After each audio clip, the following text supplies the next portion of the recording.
High বন্ধুরা, দেবার্চনা কিচেনে সবাইকে ওয়েলকাম। তোমরা ভালো আছো? আমিও ভালো আছি। আজকে তোমাদের জন্য নিয়ে এসেছি খাসির চর্বির বড়া। এখন আমি এই খাসির চর্বির বড়া কিভাবে করব তার জন্য তোমাদের দেখাবো, নিয়ে যাব আমার কিচেনে। চলো আমরা আমার কিচেনে যাই, তোমাদের দেখাই আমি কিভাবে খাসির চর্বির বড়া করেছি।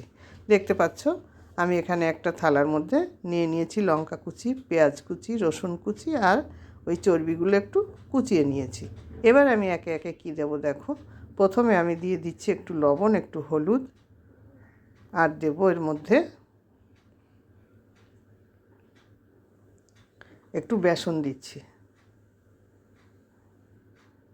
পরিমাণটা বুঝে দিতে হবে, চর্বি যেমন থাকবে পরিমাণটা তেমনভাবে দিতে হবে, সব কিছুর পরিমাণ। বেসন দিয়ে দিয়েছি। এবারে দেবো একটু কর্নফ্লাওয়ার। দেখো এটাও পরিমাণ মতো দেব, যেটুকু লাগবে জাস্ট সেইটুকুই দেব, বেশি দেওয়া লাগবে না। দিয়ে দিয়েছি। আর এর মধ্যে এখন দেব আদা বাটা,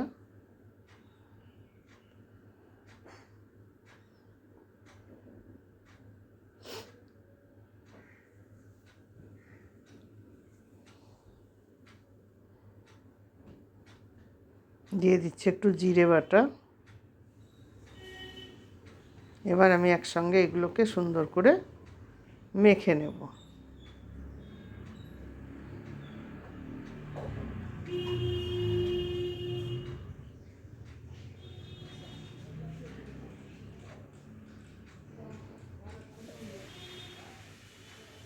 এবার আমি দিয়ে দিচ্ছি সামান্য জল, যেটুকু লাগবে পরিমাণ বুঝে একটু জল দিয়ে দেবো।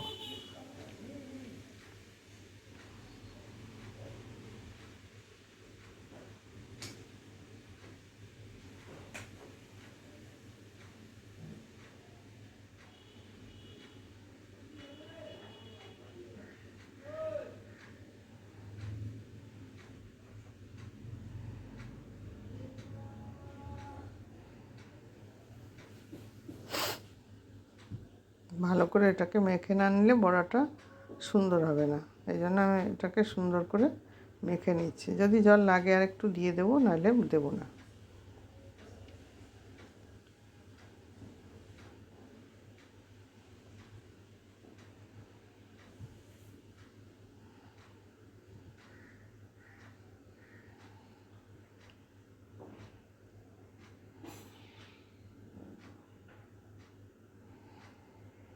আর জল দিতে লাগবে না মনে হচ্ছে। এবার আমি কড়াইতে তেল বসিয়ে দেব।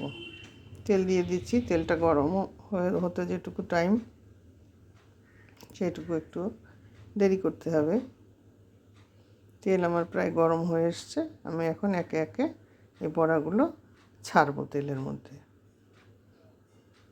আমি খুব বেশি তেল দিইনি, কারণ চর্বি দিয়ে তো একটা তেল বেরোয়, সেই জন্য তেলের পরিমাণটা খুব বেশি দিইনি, মোটামুটি দিয়েছি।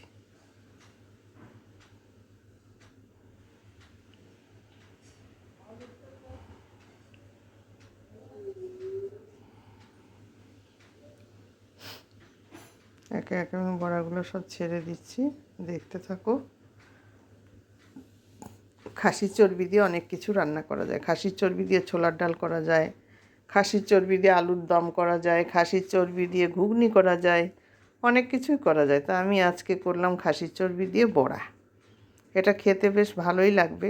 তোমরা গরম গরম ভাতের সঙ্গে একটু খাসির চর্বি নিয়ে নেবে, একটু লঙ্কা ভাজা নিয়ে নেবে, পেঁয়াজ নিয়ে নেবে, এই দিয়ে দেখবে তোমাদের খাওয়া হয়ে গেছে। দিয়ে দিয়েছি। এখন আমি বড়াগুলো উল্টে দেবো। পিঠটা আসলে ততক্ষণ পর্যন্ত আমাকে অপেক্ষা করতে হবে, পিঠ না আসা পর্যন্ত।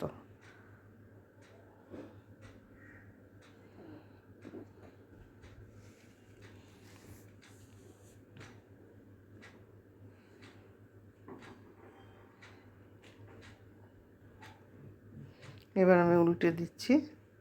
দেখো নিচের পিঠ কত সুন্দর হয়ে গেছে। অন্য পিঠটা উল্টে দিচ্ছি। ভাজাটাও বেশ মুচমুচে হয়েছে, কিন্তু কেউ আবার এর মধ্যে চালের গুঁড়োও দেয়। আমি চালের গুঁড়ো দিইনি, যদিও কর্নফ্লাওয়ার দিয়েছি আর বেসন দিয়েছি, তাতেই মুচমুচে হয়ে গেছে। দেখো কত তেল বেরিয়েছে চর্বি দিয়ে, এই জন্য আমি তেলটা আগেই কম দিয়েছি। তোমরা খেয়ে দেখো এইভাবে, ভালো লাগবে। আর তোমরা তো নিশ্চয়ই খেয়ে থাকো সবাই, যারা খাওনি তারা এইভাবে খেয়েও, খুব সুন্দর কুড়মুড়ে হচ্ছে। দেখো আমার ভাজা হয়ে গেছে, কত সুন্দর লাগছে দেখতে। তাহলে ভালো লাগলে লাইক শেয়ার কমেন্টস করো। আজ এখানেই রাখি, টাটা।